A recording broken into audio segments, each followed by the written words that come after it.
ക്രിസ്തുവിൽ സ്നേഹം നിറഞ്ഞവരെ, 2020 July 1 Ajay Joseph digital media പുറത്തിറക്കിയ മനോഹരമായ ഒരു മ്യൂസിക് ആൽബമുണ്ട്. പള്ളിക്കൂട്ട എന്നാണ് ആ മ്യൂസിക് ആൽബത്തിൻ്റെ പേര്.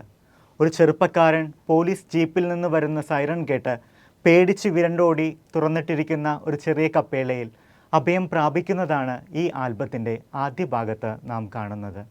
കപ്പേളയുടെ തുറന്നിട്ടിരിക്കുന്ന ജനാലയുടെ പുറത്തേക്ക് നോക്കുമ്പോൾ പോലീസ് ജീപ്പും സൈറണുമെല്ലാം അപ്രത്യക്ഷമായിരിക്കുന്നു. പിന്നീടാണ് അവൻ്റെ മുൻപിൽ പ്രകാശിച്ചു നിൽക്കുന്ന മെഴുകുതിരി നാളങ്ങളിലേക്ക് അവൻ്റെ ശ്രദ്ധ പതിച്ചത്.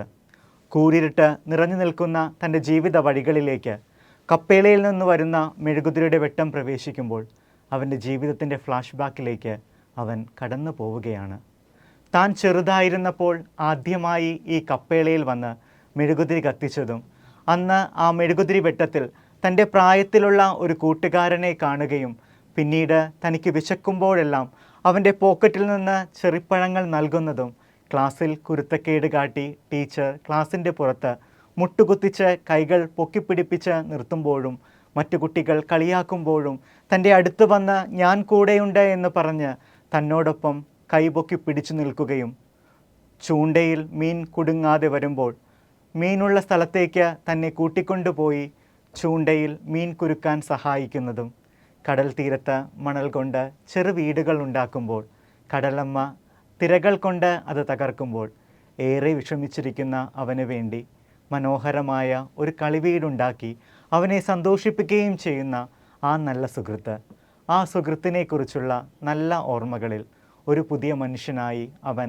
ആ കപ്പേളയുടെ പടിയിറങ്ങുമ്പോൾ നാം അവിടെ കാണുന്നത് അവൻ എന്നേക്കുമായി ഉപേക്ഷിച്ച മയക്കുമരുന്നിൻ്റെ പാക്കറ്റുകളും അവനെ നോക്കി പുഞ്ചിരിക്കുന്ന അവൻ്റെ നല്ല സുഹൃത്തായ ഉണ്ണിയേശുവിനെയുമാണ്. തപസ്സുകാലം 3-ാം ഞായറിൽ നാം ധ്യാനിക്കുന്നത് വിശുദ്ധ ലൂക്കായുടെ സുവിശേഷം 13-ാം അധ്യായം 1 മുതൽ 9 വരെയുള്ള തിരുവചനങ്ങളാണ്.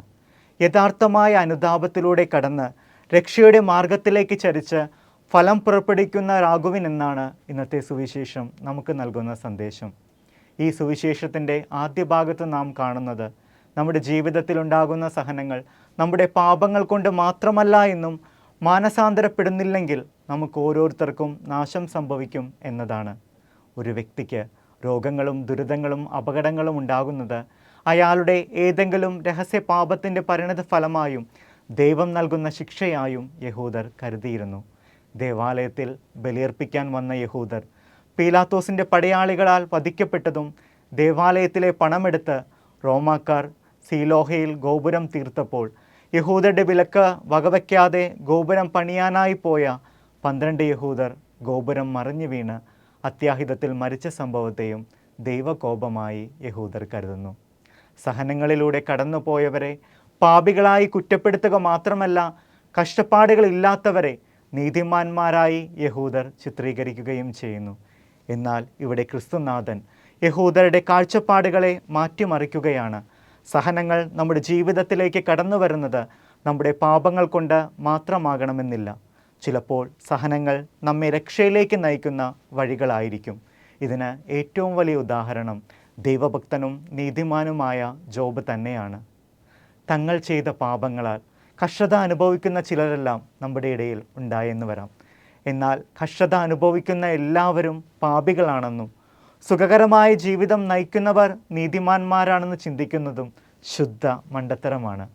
നമ്മുടെ ഓരോ പാപങ്ങളും നോക്കി അപ്പോൾ തന്നെ ശിക്ഷിക്കുന്നതല്ല ദൈവത്തിൻ്റെ നീതി വ്യവസ്ഥ. ദുഷ്ടൻ്റെ മേലും ശിഷ്ടൻ്റെ മേലും ഒരുപോലെ സൂര്യൻ ഉദിപ്പിക്കുന്നവനാണ് നമ്മുടെ ദൈവം. പാപം ചെയ്ത് തന്നിൽ നിന്ന് അകന്നു പോയവരെ അനുതാപത്തിലേക്ക് വിളിക്കുന്നതാണ് ദൈവത്തിൻ്റെ നീതി വ്യവസ്ഥ. ദൈവം അനുതപിക്കുവാൻ ഒത്തിരി അവസരങ്ങൾ തന്നിട്ടും മാനസാന്തരപ്പെടാൻ നാം തയ്യാറാകാതെ ദൈവവഴി ഉപേക്ഷിച്ച് യാത്ര ചെയ്താൽ നമുക്ക് നാശം സംഭവിക്കുമെന്നാണ് സുവിശേഷത്തിൻ്റെ ആദ്യ ഭാഗത്ത് നാം കാണുന്നത്. സുവിശേഷത്തിൻ്റെ 2-ാമത്തെ ഭാഗത്ത് ഫലം തരാത്ത അത്തിവൃക്ഷം പോലെ ആകാതെ ഫലം തരുന്ന അത്തിവൃക്ഷം പോലെ ആകാനുള്ള ഒരു ആഹ്വാനമാണ് നാം ശ്രവിക്കുന്നത്. പാലസ്തീനക്കാരെ സംബന്ധിച്ചിടത്തോളം അത്തിമരം അവർക്ക് ഏറെ പ്രിയപ്പെട്ടതായിരുന്നു. ഒരു അത്തിമരത്തിൻ്റെ ചെറുതൈ നട്ട് 3 വർഷമാകുമ്പോൾ അതിൽ അത്തിപ്പഴങ്ങളുണ്ടാകും. വർഷത്തിൽ 3 പ്രാവശ്യം അത്തിപ്പഴങ്ങൾ അതിൽ നിന്ന് ശേഖരിക്കാം. അതുകൊണ്ട് തന്നെ പാലസ്തീനക്കാർക്ക് തങ്ങളുടെ വളക്കൂറുള്ള മുന്തിരിത്തോട്ടങ്ങളിൽ അത്തിമരങ്ങൾ വെച്ചുപിടിപ്പിക്കുക സർവ്വസാധാരണമായിരുന്നു. എന്നാൽ യജമാനൻ 3 വർഷമായി അത്തിവൃക്ഷങ്ങളിൽ നിന്ന് ഫലം അന്വേഷിച്ച് വരുമ്പോഴും അതിൽ ഫലം കാണുന്നില്ല. അതായത് അത്തിവൃക്ഷത്തിന് 6 വയസ്സ് പ്രായമുണ്ടെന്നർത്ഥം. ഒത്തിരി അധികം സമയവും വളവും നൽകിയിട്ടും ഫലം പുറപ്പെടുവിക്കാതെ നിൽക്കുന്ന ഈ അത്തിമരത്തെ വെട്ടിക്കളയാനാണ് യജമാനൻ ആവശ്യപ്പെടുന്നത്. കാരണം ഫലം പുറപ്പെടുവിക്കാതെ നിൽക്കുന്ന അത്തിമരം അധോഗതിയെയാണ് സൂചിപ്പിക്കുന്നതെന്ന് ഹബക്കുക്ക് പ്രവാചകന്റെ പുസ്തകം 3-ാം അധ്യായം 17-ാം വാക്യത്തിൽ നാം വായിക്കുന്നു. മാത്രമല്ല മുന്തിരിത്തോട്ടത്തിലെ മുന്തിരിച്ചെടികളുടെ വളങ്ങളും കൂടി വലിച്ചെടുത്ത് ഫലം പുറപ്പെടുവിക്കാതെ നിൽക്കുന്ന ഈ അത്തിമരം കാരണം നേരായ വളം കിട്ടാതെ മുന്തിരിച്ചെടിക്കും ശരിയായി ഫലം പുറപ്പെടുവിക്കുവാൻ തടസ്സമായി നിൽക്കുന്ന ഈ അത്തിമരത്തെ വെട്ടിക്കളയുന്നതാണ് നല്ലതെന്ന് യജമാനൻ പറയുന്നു. ഇവിടെ ഈജിപ്തിൻ്റെ അടിമത്തത്തിൽ നിന്ന് രക്ഷിച്ചു കൊണ്ടുവന്ന ഇസ്രായേൽ ദൈവത്തോട് വിശ്വസ്തത കാട്ടാത്തത് കാരണം ഇസ്രായേൽക്കാരെ ഫലം നൽകാത്ത അത്തിമരമായും കാനാൻ ദേശത്തെ മുന്തിരിത്തോട്ടമായും യജമാനനെ ദൈവമായും ചിത്രീകരിക്കുന്നു. ഇന്ന് ഫലം നൽകാതെ നിൽക്കുന്ന ഈ അത്തിമരം നാം തന്നെയാണ്. കുംഭസാരം എന്ന കൂദാശ വഴി അനുരഞ്ജനത്തിലൂടെ രക്ഷയുടെ അടയാളമായും വിശുദ്ധ കുർബാനയിലൂടെ ജീവൻ്റെ അപ്പമായും തിരുവചനങ്ങളിലൂടെ ജീവിതത്തിൻ്റെ വഴിവിളക്കായും തെളിയുന്ന ഈശോയെ സ്വീകരിക്കാതെ നമുക്ക് തോന്നിയ വിധം നാം ജീവിക്കുമ്പോൾ യഥാർത്ഥത്തിൽ ഫലം തരാത്ത അത്തിവൃക്ഷമായി മാറുകയല്ലേ? സ്നേഹം നിറഞ്ഞവരെ, വിശുദ്ധ അഗസ്റ്റിൻ പറഞ്ഞു വയ്ക്കുന്നത് ഇപ്രകാരമാണ്: നിന്റെ അനുവാദം കൂടാതെ നിന്നെ സൃഷ്ടിച്ച ദൈവത്തിന് നിന്റെ അനുവാദം കൂടാതെ നിന്നെ രക്ഷിക്കുവാൻ സാധിക്കുകയില്ല. നമ്മുടെ ഓരോരുത്തരുടെയും രക്ഷയുടെ അടിസ്ഥാനം എന്നത് സ്വയം തെറ്റിതിരുത്തി ദൈവത്തിങ്കിലേക്ക് തിരിച്ചു വരുവാനുള്ള മനസ്സാണ്. നിയമാവർത്തന പുസ്തകം 30-ാം അധ്യായം 15-ാം വാക്യത്തിൽ നാം ഇപ്രകാരം വായിക്കുന്നു: ഇന്ന് ഞാൻ നിന്റെ മുൻപിൽ തിന്മയും നന്മയും വയ്ക്കുന്നു. ഇഷ്ടമുള്ളത് നിനക്ക് തിരഞ്ഞെടുക്കാം. നന്മ തിരഞ്ഞെടുത്താൽ നീ ജീവിക്കും, തിന്മ തിരഞ്ഞെടുത്താൽ നീ മരിക്കും. തിന്മയിലൂടെ ചിലപ്പോൾ കടന്നുപോയ വ്യക്തികളായിരിക്കാം നാം. പക്ഷേ ഓർക്കുക, വീണ്ടെടുക്കാൻ ആവാത്ത വിധത്തിൽ ഒന്നും തന്നെ നമുക്ക് നഷ്ടപ്പെട്ടു പോയിട്ടില്ല. മടങ്ങി വരാൻ ആവാത്ത ദൂരത്തിൽ ദൈവത്തിൽ നിന്നും സഹോദരങ്ങളിൽ നിന്നും നാം അകന്നു പോയിട്ടില്ല. ഒരു മടക്കയാത്ര നമുക്ക് അത്യാവശ്യമാണ്. അതുകൊണ്ട് തന്നെയാണ് ഓസ്കാർ വൈൽഡ് ഇപ്രകാരം പറഞ്ഞു വെച്ചത്: every saint has A past and every Sinner has future. ഏതൊരു വിശുദ്ധനും ഒരു ഭൂതകാലവും ഏതൊരു പാപിക്കും ഒരു ഭാവി കാലവുമുണ്ട്. നാം സുവിശേഷ വിചിന്തനത്തിൽ ആദ്യം കേട്ട മ്യൂസിക് ആൽബത്തിലെ ചെറുപ്പക്കാരനെ പോലെ നാം ചെറുതായിരുന്നപ്പോൾ ദൈവത്തോട് കൂടുതൽ അടുക്കുകയും ദേവാലയത്തിലും പ്രാർത്ഥനയിലുമൊക്കെ വ്യാപരിച്ചവരാകാം.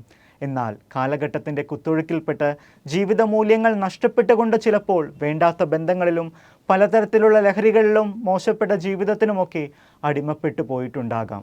നാം ആദ്യം കേട്ട ആൽബത്തിലെ ചെറുപ്പക്കാരനെ പോലെ നമ്മെ അടിമപ്പെടുത്തിക്കൊണ്ടിരിക്കുന്ന ലഹരിയിൽ നിന്നും മോശപ്പെട്ട ബന്ധങ്ങളിൽ നിന്നും മാറി ദൈവമാണ്, എൻ്റെ കുടുംബമാണ് എൻ്റെ യഥാർത്ഥ ലഹരി എന്ന തിരിച്ചറിവിലേക്ക് നമുക്ക് കടന്നു വരാം. നിങ്ങളും ഒരു മടക്കയാത്രയ്ക്ക് തയ്യാറല്ലേ? എത്ര പാപം ചെയ്താലും യഥാർത്ഥ അനുതാപത്തിലൂടെ ദൈവസന്നിധിയിലേക്ക് ചെല്ലുന്ന പക്ഷം നമ്മെ സ്വീകരിക്കാൻ തയ്യാറായി നിൽക്കുന്ന ദൈവത്തിൻ്റെ അടുത്തേക്ക്. അപ്പോൾ നമ്മെയും നോക്കി ദേവാലയത്തിലെ ആ ഉണ്ണീശോ പുഞ്ചിരിച്ചതുപോലെ നമ്മെ നോക്കി ഈശോയും പുഞ്ചിരിക്കും. പരിശുദ്ധമായ ഈ തപസ്സുകാലം നമ്മുടെ ജീവിതത്തിൻ്റെ പുണ്യങ്ങൾ പൂക്കുന്ന ഒരു കാലമാകട്ടെ. തിന്മയിൽ നിന്നകന്ന് വിശുദ്ധമായ ജീവിതത്തിലൂടെ നല്ല മനുഷ്യരെയും ഐശ്വര്യത്തെയും സൂചിപ്പിക്കുന്ന ധാരാളം അത്തിപ്പഴങ്ങൾ നൽകുന്ന അത്തിമരമായി മാറാൻ സർവശക്തനായ ദൈവം നമ്മെ ഓരോരുത്തരെയും അനുഗ്രഹിക്കട്ടെ. ആമേൻ.